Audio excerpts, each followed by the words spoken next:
Alors, dernière chose, et je terminerai là-dessus, pour un prêtre, toute l'histoire de la dégringolade de Judas est quelque chose d'exceptionnel pour comprendre comment une âme peut se perdre.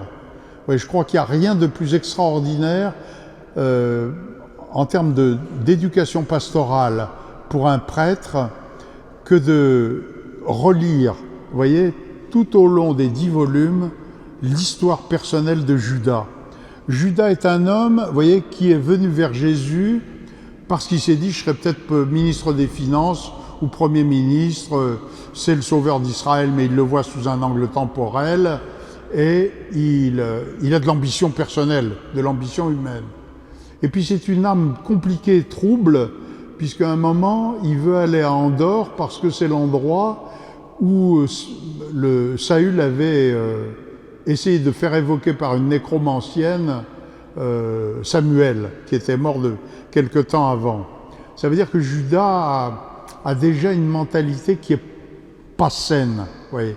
Mais au contact de Jésus, il a régulièrement, j'allais dire, des bouffées de remords.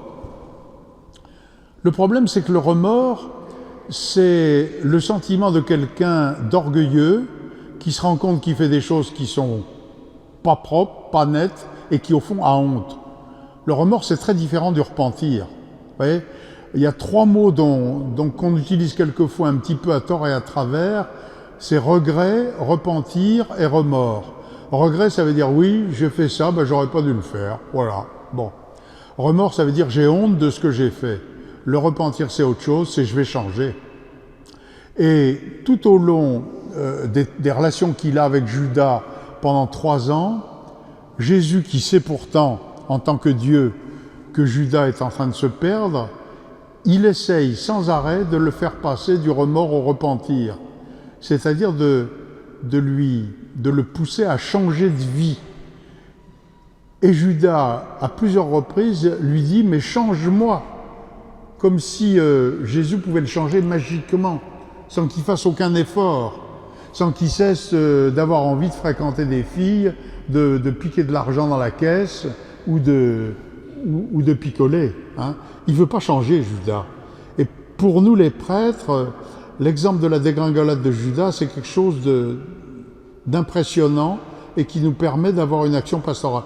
Un jour, vous voyez, une personne que j'accompagnais, hein, je lui ai dit « Attention, vous êtes en train de prendre le chemin de Judas ». Ça l'a énormément secoué, inutile de vous dire, et ça l'a fait réfléchir. Ça l'a fait réfléchir parce que se rendre compte qu'on est en train de prendre le chemin de Judas, et quand on lit Valtorta notamment et qu'on s'aperçoit que à la fin de sa vie, Judas est complètement dans la main du diable, vous voyez, c'est quelque chose d'impressionnant.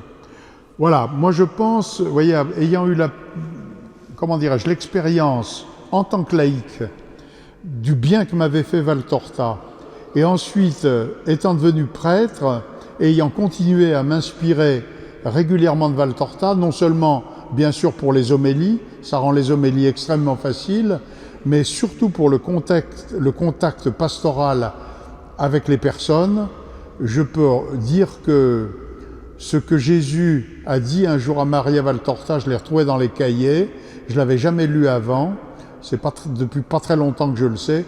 Jésus a dit « J'ai fait cette œuvre principalement pour les prêtres ». J'ai fait cette œuvre principalement pour les prêtres.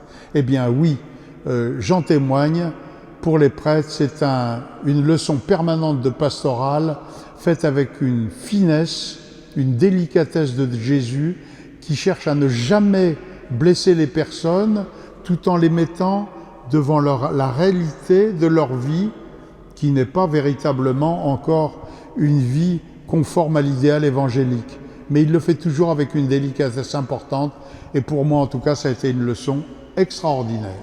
Merci de votre attention.